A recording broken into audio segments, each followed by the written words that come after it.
Crystal was 14 years old when she disappeared from her Baltimore home in April of 1997, and her mum Cynthia, she spent decades looking for her daughter, but she could never find her.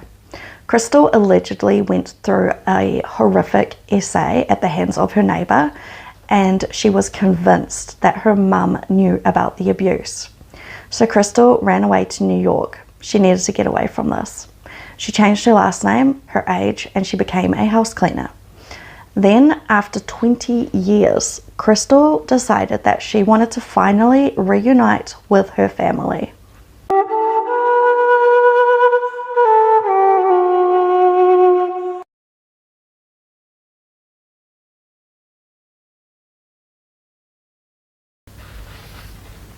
Hello and welcome back to Crime, Mystery and Mayhem with Kate. If this is your first visit to my channel, hello, welcome. It is great to have you here. Here on my channel, I talk about true crime stories because I find them interesting and I'm quite intrigued as to why some people do the horrible things that they do. Please remember to like this video and subscribe to my YouTube channel because it would really help me in my attempts to grow my channel. I cannot do this without you guys. Okay, so today I'm going to be talking about the disappearance of Crystal Haig, I think that's how I pronounce it, and how she decided that after 20 years that she was ready to reunite with her family. So let's jump in. So for 20 years, Cynthia refused to move out of her Baltimore home.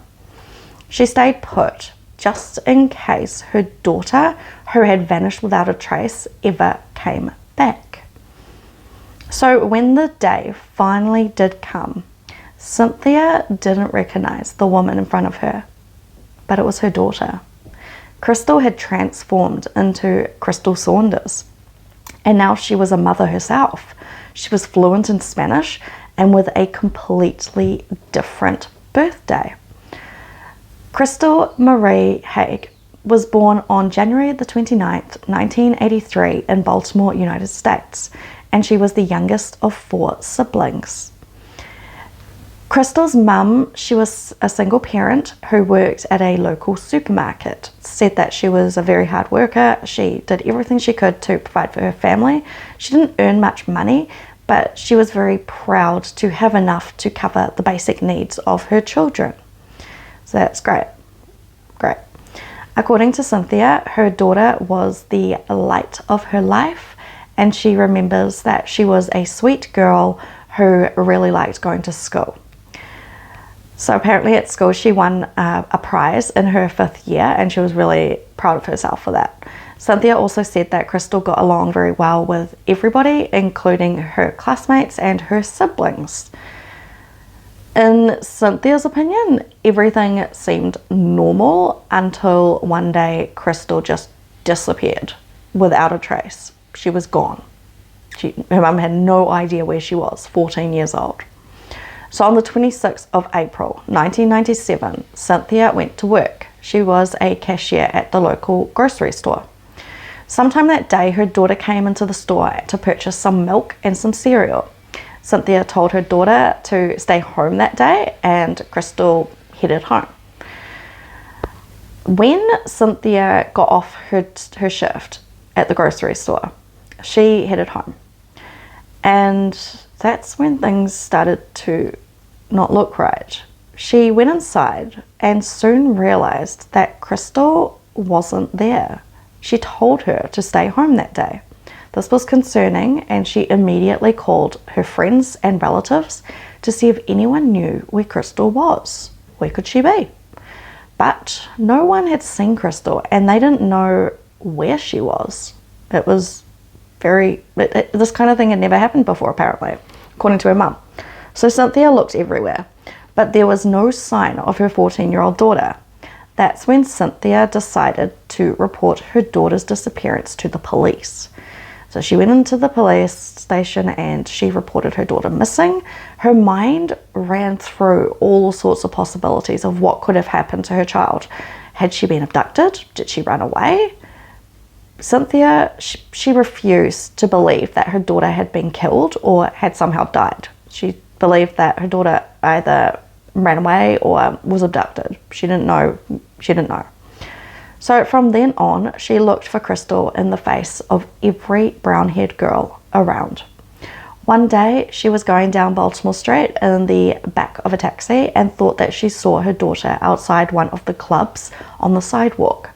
But by the time she got out of the taxi and ran over, the girl was gone. Another time, there she was again. Her daughter, there she was again. But this time on the back of a bus, pulling away to God knows where. So she's seeing her daughter everywhere. Not actually seeing her daughter, but people that look like her child. Cynthia, she stopped celebrating Christmas. It just seemed wrong without Crystal, and years went by. Cynthia felt helpless. 20 years would go by, and Cynthia had no idea what had happened to her long-lost child. Then, one day, Cynthia's phone rang. It was one of her older daughters. Her daughter said that she just got an unexpected message on Facebook, and apparently it was Crystal. Her mum was shocked. She was in disbelief. It was her child. Cynthia wasn't sure though. Was this for real, or was someone playing a prank? But when she saw the Facebook profile picture later that day, she knew immediately that this was her daughter. She was alive. She was so excited. Excuse me. Cynthia had so many questions running through her mind. She just wanted to ask Crystal all these questions, like, why did you leave? Where had you been this whole time? Why hadn't she got in touch? And most basic of all, was she okay? So Bianca, the sister, she spoke to Crystal for a bit on Facebook, and soon after, Cynthia's older daughter Bianca was in her car and she was heading north to New York City where Crystal lived. So she was heading up there to pick Crystal up to bring her home to see the family. So late that night, after word had spread throughout the West Baltimore neighborhood and the house had filled with people, Crystal walked in. So she was with Bianca. They walked in the front door, the same door that she left all those years ago. Crystal now had short hair, she spoke Spanish, and she was no longer Crystal Haig, who would have been 35, but she had adopted the alias of Crystal Saunders, who was actually 44. So Crystal, she upped her age because when she left she was only 14. In that moment, none of these changes even mattered. Her mum said, "You're still my pretty girl," and she hugged her daughter. Roughly 500,000 children are reported missing every year, and the vast majority of them are soon found or they return on their own. For a small number, it can take months before they're actually with their families again, and for a smaller number still, it can take up to a year, maybe 2. So it's extraordinarily rare that a missing child who eventually comes back is away for as long as Crystal. Like this it happens, but it's not a common thing. So between 2011 and 2016, only 56 children were gone longer than 20 years and returned, according to a report by the National Center of Missing and Exploited Children. It's not as simple as being found and restarting your life with your family. Like, so much has happened. In 20 years, so much has happened. When she left, she was a child. When she returned, she was an adult. So much has happened. There are feelings on both sides that they'll have to reconcile, but that's going to take time and patience and a lot of understanding. The longer somebody is gone, the more difficult it can become to reconnect. But Cynthia, she was happy to see her daughter, and she asked her to stay the night and sleep in her old bed. She still had her bedroom and her bed, and Crystal, she said okay, so she agreed to stay. So the joy in this meeting, it soon gave way to uncertainty and even a bit of resentment, because Crystal began to tell her side of the story and why she vanished without a trace. So the family, they're all talking, and during the conversation, Crystal said that she remembered her childhood quite differently to how her mum remembered her childhood. Crystal said that she barely got along with her brothers and that she used to run away quite often. She said that she wasn't the happy girl that her mum told people she was. She was unhappy. She was being abused. In fact, she said that she felt so miserable and so fearful that the only plan that made any sense to her was to just leave, to flee. As if that were not enough, Crystal told her family the main reason that she left all those years ago. Crystal told her family that when she was only 9 years old, a neighbor began to abuse her. And during the following years, it was happening so often that it seemed almost normal. She never told anyone about what was happening to her. But when she became a teenager and she started to realize what this neighbor was doing to her was so wrong, she needed to do something.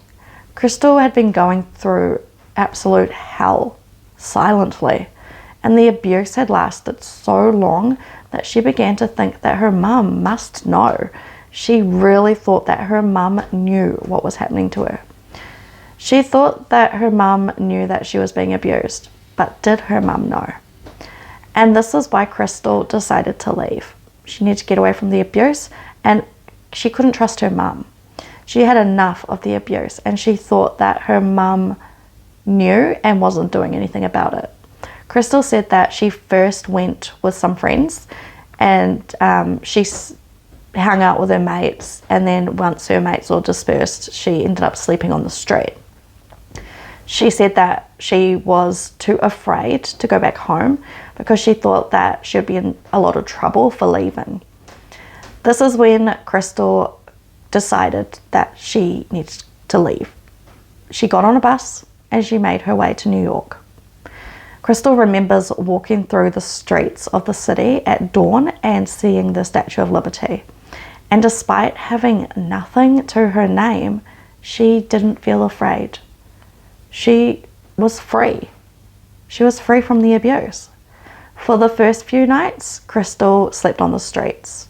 14 years old, she's sleeping on the streets.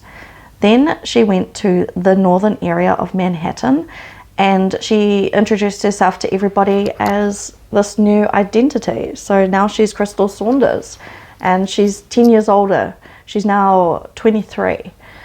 So she's actually 14, but she's telling people, her name is Crystal Saunders and she's 23. The new identity was easy to remember because only small details had changed. And people believed that she was 23 because apparently she looked older than she actually was. When people asked her if, where's your family, who's your family, that kind of thing, she'd just say, I don't have any family. So 1 year after her disappearance, in 1998, Crystal was accepted into the City College of New York for a bachelor's degree in business management. At the time, police were searching for her every day and every night. Over time, Crystal landed herself several jobs cleaning houses, and she began a relationship with one of her neighbors. Then she discovered that she was pregnant with her first child. And thanks to a fake driver's license, she was able to get a Medicare card, which for pregnant women in New York City is apparently relatively easy to obtain without official documentation. So, you kind of need medical when you're pregnant. So over time, Crystal also began to speak Spanish fluently, and she gave birth to 4 children in total. So she's a mama. She was immersed in the Dominican community and she was living a happier life. She had adopted new relatives. These were people that she referred to as grandfather, grandmother, and cousin on social networks. So she made her own new family. At this point, her new identity had well and truly replaced the old one. Then on January the 29th, 2014, when she was 31, she posted an image on Instagram and it showed Crystal holding a birthday cake and it said, "Happy 40th to me." Crystal's oldest child, Brian, he started to ask his mum questions. He wanted to know where she came from and he wanted to know about her side of the family, his origins. Crystal had actually been following her family on Facebook for quite some time. She was, you know, keeping track of where their lives were at. She was interested in what her family were up to. She really wanted to be close to them, and she thought about her mum quite often. She loved her mum. But Crystal, she was terrified to contact her family, and she didn't know what sort of response she would get after so long. She had been gone for a really long time, over 20 years.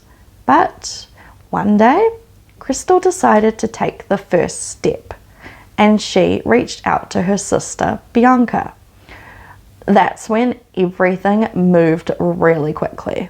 And Crystal, she got picked up by her sister, and she went to see her family.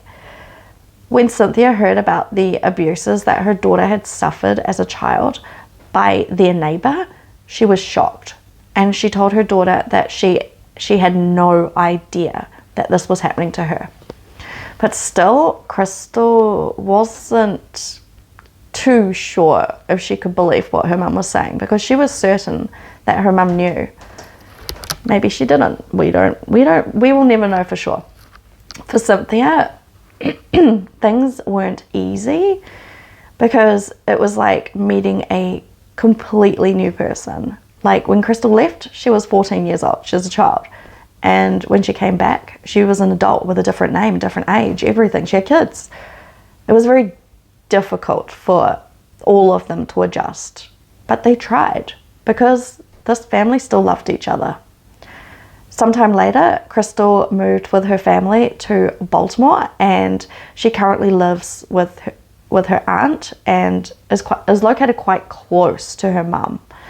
Crystal also volunteers at a local recreation centre and often sees her mum, who is disabled now. A child turned adult coming home after such a long time is nowhere near a fairy tale ending. The event in itself is bittersweet, and emotions are nothing if not complicated. But at least one thing is for sure. Crystal is alive, and she's well, and she's back with her family. And she can, you know, she's got both sides of her family now. She's got her children, she's with her mum, she's with her siblings, she's got her family around them. So I hope that they're doing a lot better now. It's been some time since she reunited with her family. And yeah, I hope everyone is happy in that family. They don't really talk much anymore, so about, you know, the situation, because she gave her story, and that when it all went down. So yeah. Anyway, that is me for today. I hope everybody has a wonderful morning, day, night, whatever it is where you are, and I will be talking to you later. Please remember to like this video and subscribe to my YouTube channel, because I can't do this without you. Thanks guys. Catch you later. Bye.